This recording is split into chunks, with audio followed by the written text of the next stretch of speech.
गौ माताएँ सुरक्षित नहीं हैं। योगी आदित्यनाथ को सनातन का चेहरा भी माना जाता है। बहुत बड़ा छलावा किया गया हम लोग के साथ में। इनकी कोई मंशा नहीं है कि गौ माता सुरक्षित हों, कि सब कंपनियों द्वारा सत्ता सरकार को इन्वेस्टमेंट प्राप्त हो रहा है। इस यात्रा के बाद किस तरह की जो है गतिविधियाँ बदलेंगी? सत्य के साथ है, सत्ता के साथ नहीं, क्योंकि हमें कोई सत्ता का लालच लोभ नहीं। हमारा अगला कदम ईश्वर डिसाइड करेंगे। गौ प्रतिष्ठा यात्रा को लेकर जिस तरह से देखा जाए, शंकराचार्य अवमुक्तेश्वरानंद सरस्वती जी महाराज वाराणसी से वो यात्रा लेकर रायबरेली पहुंचे और रायबरेली में उन्होंने रात्रि विश्राम किया। रात्रि विश्राम उन्होंने जो है यश राकेश पांडे के आवास पर किया, जिसके बाद से कई तरह के राजनीतिक जो गलियारे में चर्चा भी शुरू हो चुकी है। राजनीतिक जो है कई तरह के जो है सवाल भी उठना शुरू हो चुके हैं। हमारे साथ इस समय मौजूद हैं यश राकेश पांडे जी। इनसे जानेंगे कि किस तरह से कार्यक्रम मिला था और कार्यक्रम में किस तरह से जो है शंकराचार्य अवमुक्तेश्वरानंद जी महाराज से बात इनकी हुई थी। देखा जाए जिस तरह से ये कार्यक्रम था आपका, कार्यक्रम में किस तरह से कार्यक्रम आयोजन हुआ था, किस तरह से मिला था और क्या बातें हुई और राजनीतिक क्या हलचलें लग रही हैं आपको? बहुत बहुत धन्यवाद आपका। सर्वप्रथम मैं गुरुदेव भगवान के चरणों में बारंबार नमन करता हूँ। और जैसे ही मुझे जानकारी प्राप्त हुई कि महाराज जी रायबरेली होकर के उन्नाव जा रहे हैं, तो मैंने तत्काल छोटे महाराज जी को फ़ोन लगाया और मैंने कहा कि अगर महाराज जी के चरण हमारे घर पे पड़ेंगे और उनका रात्रि विश्राम हमारे यहाँ पे सुनिश्चित होता है तो कृपा बरसेगी हम पर। तो तत्काल उन्होंने हमारी महाराज जी से बात कराई है। हमने उनसे निवेदन किया, आग्रह किया कि हमने कहा भगवंत आपका आगमन हमारे यहाँ अनिवार्य है, हमारी सबकी चाहत है, रायबरेली जनपद वासी धन्य हो जाएंगे। तो उसी प्रकार से फिर उन्होंने निर्णय लिया कि उनका आना यहाँ पे हुआ और हम सब पर कृपा बरसी। जी। अच्छा, यहाँ पे रात रहे हैं, उसके बाद कोई चर्चा आपकी हुई है राजनीति को लेकर, उनकी यात्रा को लेकर क्या बातें रही हैं? गौरक्षा के विषय में ही सब चर्चाएं हो रही हैं और जिस प्रकार से हम सब देख रहे हैं कि आज भी गौ माताएँ सुरक्षित नहीं हैं, किस प्रकार से सड़क पे उनकी मृत्यु हो रही है, किस प्रकार से आज भी कसाई खानों में गाय काटी जा रही हैं, हमारी माताएं काटी जा रही हैं, बीफ का आयात निर्यात बहुत तेज़ी से सुचारू रूप से जारी है। ये सब कंपनियों द्वारा सत्ता सरकार को इन्वेस्टमेंट प्राप्त हो रहा है। तो ये एक तरीके से हम सभी सनातन धर्म को मानने वाले लोगों के साथ में एक बहुत बड़ा ठग है, बहुत बड़ा छलावा किया गया हम लोग के साथ में कि किसी प्रकार से हमारा सबका वोट प्राप्त करने के बाद में भी और आज हम सबको एक झूठा चश्मा पहना करके जो है हम लोग की आंखें ले ली गई कि हम लोग देख ना पाएँ ये सब चीज़ें। लेकिन महाराज जी का जो ये फैसला है, जो ये यात्रा है, जिसमें सभी को अवगत कराया जा रहा है इन सब चीज़ों के बारे में कि किस प्रकार से आज भी हमारी गौ माताओं को काटा जा रहा है, किस प्रकार से बीफ का निर्यात और आयात निर्यात जारी है। तो इसी चीज़ को लेकर के उन्होंने एक शंखनाद किया और यात्रा चालू करी, जो लखनऊ में कल वो यात्रा संपन्न होते हुए एक बड़ी सी एक रैली जनसभा संबोधित होगी। जी। जिस तरह से आप सनातन की बात कर रहे हैं, भारतीय जनता पार्टी भी सनातन की बात कर रही है, वो खास तौर से जो है योगी आदित्यनाथ को सनातन का चेहरा भी माना जाता है। उसके बीच इस तरह की यात्रा, क्या कहेंगे इस पर, किस से कैस लगाएंगे? आप देख ही सकते हैं किस प्रकार से पूज्य गुरुदेव महाराज को काल नेमी तक कहा गया। उसके बाद में उन्हें जिस तरीके से परमिशन ग्रांट हुई, उसमें क्या क्या टर्म्स एंड कंडीशंस थे वो भी आपने बहुत अच्छे से देखा कि इनकी कोई मंशा नहीं है कि गौ माता सुरक्षित हों, गौ माता को राज्य माता का दर्जा दिया जाए। किसी भी प्रकार से बस महाराज जी की इस पूरी यात्रा को क्षति पहुंचाने का प्रयास किया जा रहा है। किसी भी प्रकार से हाईजैक करके किसी प्रकार से इसको यात्रा को रोका जाए, किसी प्रकार से इसको असफल बनाया जाए। लेकिन हम सब महाराज जी के आदेश पर, उनकी वाणी पर सदैव तत्पर खड़े हैं और हम अपनी गौ माता की सुरक्षा के लिए सदैव आगे रहेंगे और हम सब बढ़ चढ़ करके उस कार्यक्रम में हिस्सा लेंगे और उसे सफल बनाएंगे। अच्छा, देखा जाए जिस तरह से जो है बात कर ली जाए जो अवमुक्तेश्वरानंद जी महाराज की जो है वो उनको और योगी को अगेंस्ट देखा जा रहा है, यानी जो है भारतीय जनता पार्टी अगेंस्ट ये, तो इसको किस तरह से देख रहे हैं आप?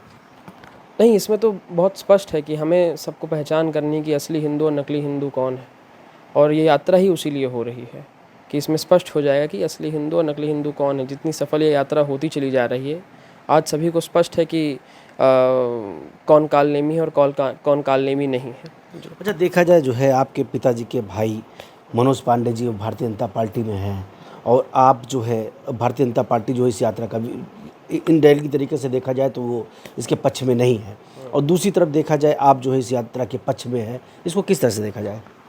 देखिए, जिस व्यक्ति की आप बात कर रहे हैं, पहली बात तो हम सत्य के साथ हैं, हम सत्ता के साथ नहीं, क्योंकि हमें कोई सत्ता का लालच लोभ नहीं। जिसे है वो धोखा दे करके पक्ष विपक्ष बदलते रहते हैं, अपने सिद्धांत बदलते रहते हैं, और वो सब चीज़ों से रायबरेली जनपद वासी सब बखूबी वाकिफ़ हैं, और पूरा उत्तर प्रदेश वाकिफ़ है कि किस प्रकार की नीयत है जिनकी आप चर्चा कर रहे हैं उनकी। जी। क्या लग रहा है यश पांडे का अगला कदम क्या होगा, राजनीतिक कदम क्या होगा, इस यात्रा के बाद किस तरह की जो है गतिविधियां बदलेंगी? क्योंकि जिस तरह से देखा जाए यात्रा जो है कई तरह के राजनीतिक समीकरण भी जो है तय कर रही है। हमारा अगला कदम ईश्वर डिसाइड करेंगे। अब जैसा ईश्वर चाहते हैं वैसा ही होता चला जाता है, जैसे भगवंत डिसाइड करते हैं वैसे ही होता चला जाता है। बाकी महाराज जी से बातचीत हुई, काफ़ी सारे विषयों पे हमने उनसे चर्चा किया, हमारे संघर्ष के विषय में हमने उनसे चर्चा किया कि महाराज जी किस प्रकार से हमारी माता जी का संघर्ष रहा और हम लोगों ने क्या क्या चीज़ें फेस करी। महाराज जी ने काफ़ी सारी चीज़ों पे हम लोग को रास्ते दिखाए, कैसे क्या आगे करना चाहिए, और बस हम लोग उसी पर अमल करेंगे और उसी पर आगे बढ़ेंगे। क्या माना जाए सत्ता और सत्य आपस में जो टकराव होगा चुनाव में, क्या लग रहा है आपको? नहीं, सत्ता और सत्य का तो हमेशा टकराव होता आया है, और बिल्कुल 2027 में फिर सत्ता और सत्य का टकराव होगा, और झूठ की हार सुनिश्चित होगी, सत्य की विजय होगी, सत्य का परचम लहराएगा। देखा जिस तरह से बीते दिनों आपकी माता जी भी जो है राजनीति में आई और चुनाव उन्होंने सदर विधानसभा से लड़ा, उसके बाद कुछ परिस्थितियां रही कि फिर इधर उधर होना पड़ा और उसके बाद आज फिर आप जो है राजनीतिक पायदान पे फिर धीमे धीमे आगे बढ़ रहे हैं। तो क्या माना जाए यश पांडे जो है राजनीति में आएंगे या चुनाव लड़ेंगे या फिर कौन सी विधानसभा वो तय करेंगे, क्या रहेगा?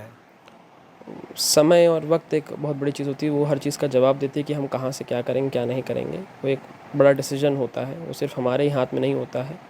दूसरी चीज़ आपने बात करी हमारी माता जी के विषय में। माता जी ने हमारे अपने जीवन में सिर्फ संघर्ष किया, और संघर्ष करने के बाद में उन्हें वो सारी चीज़ें देखनी पड़ी जो शायद ही एक विधवा महिला के लिए एक अविकल्पनीय होता है। वो कल्पना नहीं कर सकती कि इस प्रकार की चीज़ें कैसे समक्ष आ जाए।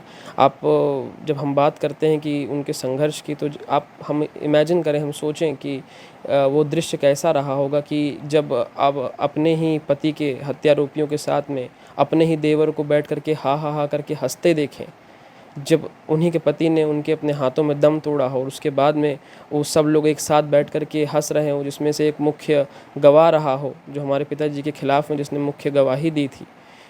और जब इन लोगों को सबको साथ में देखते हैं, तो हमें और पूरा रायबरेली जनपद वासी का जो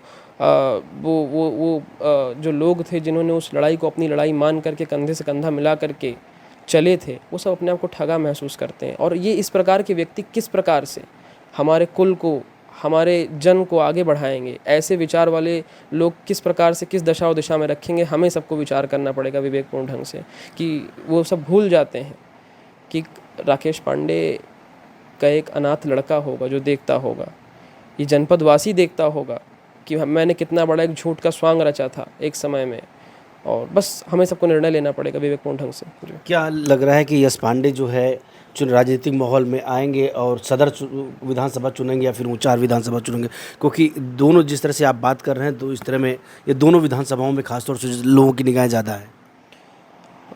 सब जन को तय करना है कि हम कहाँ से चुनाव लड़ेंगे कि नहीं लड़ेंगे, और दूसरा समय वक्त तय करेगा, और बस समय ही सबसे बलवान होता है। समय बता देगा हम कहाँ से चुनाव लड़ेंगे और कैसे क्या करेंगे। दोनों ही विधानसभाएं हमारी हैं, रायबरेली जनपद हमारा है। जहाँ से समीकरण जैसे बनेंगे, जिस प्रकार सब कुछ चीज़ें सही होंगे, वहाँ चुनाव लड़ेंगे। सत्ता या सत्य? सत्य। सत्य के दरवाजे पे खड़े होंगे आप? बिल्कुल बिल्कुल, जितना भी संघर्ष करना पड़ेगा, जिस चीज़ की भी आहुति देनी पड़ेगी आहुति देंगे, लेकिन सत्य का पल्ला नहीं छोड़ेंगे हम लोग। सत्य पे कौन सी पार्टी चल रही है आपके हिसाब से? सत्य पे कौन सी पार्टी चल रही है ये बहुत महत्वपूर्ण विषय नहीं है, हमें आकलन करना जरूरी होता है कि सत्य क्या है असत्य क्या है। जी। देखिए बात करने के लिए हमारे साथ जो है यश राकेश पांडे थे, उन्होंने बेबाकी से जो है अपनी बात रखी। उनका साफ तौर पर कहना है कि सत्ता और सत्य इसी पे को लेकर, ये मुद्दे को लेकर ये आगे आएंगे और सत्य के साथ हमेशा डट कर खड़े रहेंगे। रोहित मिश्रा, भारत समाचार, रायबरेली।